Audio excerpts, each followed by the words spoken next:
How to form a 501c3 nonprofit corporation. A nonprofit corporation is purpose-driven, a company whose goal is not to make profit for themselves.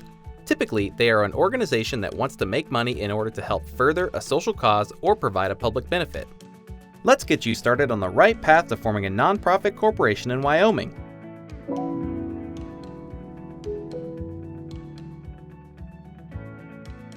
If you're not sure what a nonprofit is, check out our other video, What is a Nonprofit?, linked below. How do you form a nonprofit corporation? There are two ways. You can do it yourself, or you can hire a service to do it for you.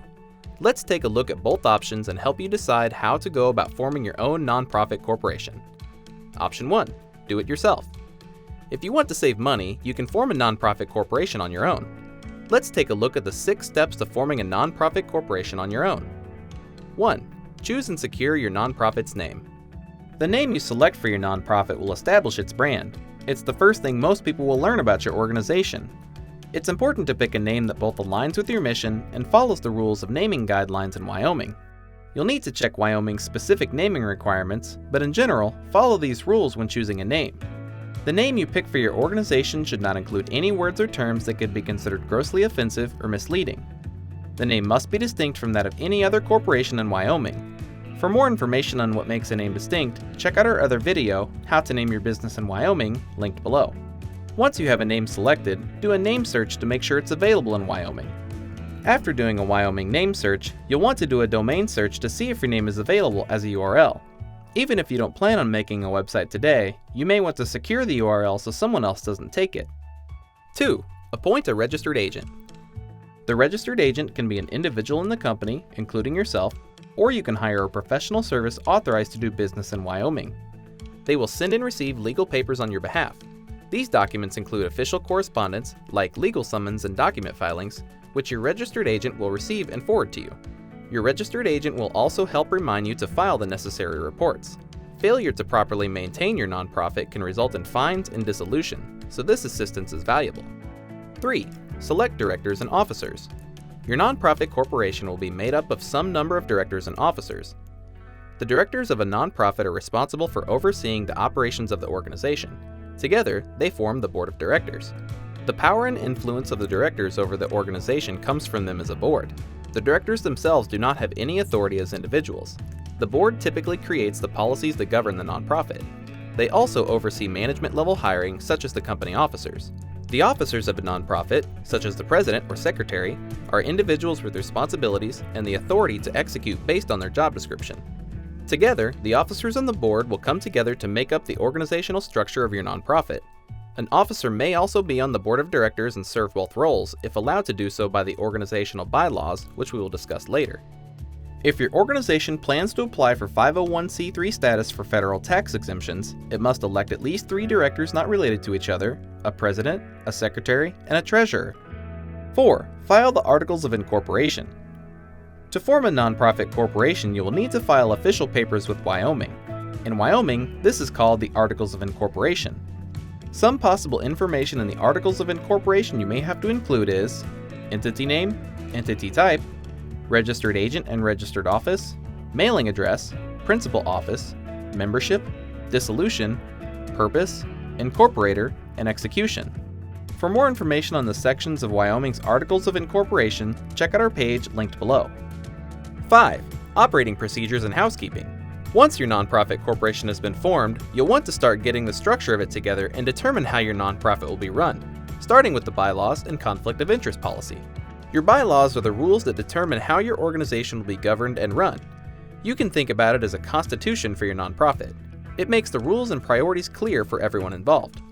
In your bylaws, be sure to include how the nonprofit will be governed, the roles of directors and officers, how meetings are held, voting procedures, electing officers or directors, how records will be kept and managed, how disputes will be handled, and how bylaws will be added and amended in the future. When you're ready to get started, check out some bylaws templates linked in the description below. The conflict of interest policy are the rules set to ensure that decisions being made for the nonprofit are based on what is best for the organization and not being motivated by what is best for individuals. You'll want to make sure you have a draft of both the bylaws and conflict of interest policy before your organizational meeting. We have templates of both bylaws and conflict of interest policy linked in the description below. An organizational meeting is the first official meeting of your nonprofit. Some of the things that are discussed in a typical organizational meeting are taking attendance to show you have a quorum, appointing temporary officers and chairmen, adoption of bylaws, and adoption of conflict of interest policy. It's important to record minutes of the meeting and have it signed by all attending directors. We have some corporate minutes templates linked below to help you get the ball rolling. After your nonprofit has been formed, you'll need to apply for an EIN or employment identification number. An EIN is like a social security number for your nonprofit and is used for things like filing for 501c3 status, opening a bank account, applying for tax-exempt status, and submitting tax returns. For more information on EINs, check out our other video linked below. Once you receive your EIN, you will also need to apply for appropriate state business tax accounts. These forms can be accessed through the Wyoming Department of Revenue's website, linked below. 6. Apply for 501c3 status, federal tax exemption. What is federal tax exempt status and why do you want it? When a corporation generates income, that corporation has to pay a federal income tax. As a nonprofit, your goal is to generate income that is used to help further a cause, rather than fill the pockets of the company employees. Because of this, the federal government allows that nonprofits' income not be taxed so that more of the money can go towards the cause that the nonprofit is supporting. Before your nonprofit can apply for 501c3 status, it must file the Articles of Formation with the required provisions, adopt the bylaws and conflict of interest policy, and have an EIN number. In order to file for tax-exempt status, most organizations will need to file Form 1023 online or by mail and pay a fee of $600.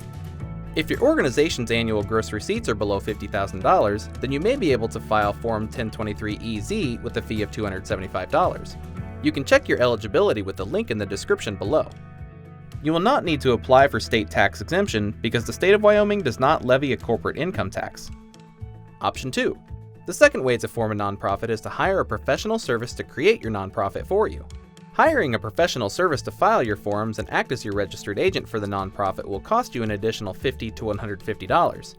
This fee only covers formation of a nonprofit corporation. If you wish for the professional service to file for 501c3 status, the cost may go up to as much as $1,700 plus filing fees. However, there are several benefits to working with a pro. A hired registered agent helps with getting your reports filed on time, helps you stay organized by keeping your business mail separate, and is available at all regular business hours to accept official mail and legal papers on your nonprofit's behalf. If you want to form an organization or company in Wyoming with the purpose being to help a cause rather than make a personal profit, a nonprofit corporation is the best way to do that. Now you know all the steps to form a nonprofit in Wyoming. For a more detailed guide, visit our site at startupsavant.com. Give the video a like if you found it useful, and subscribe if you'd like to see more. If you have questions or encounter any roadblocks, leave a comment below. Good luck in starting your nonprofit.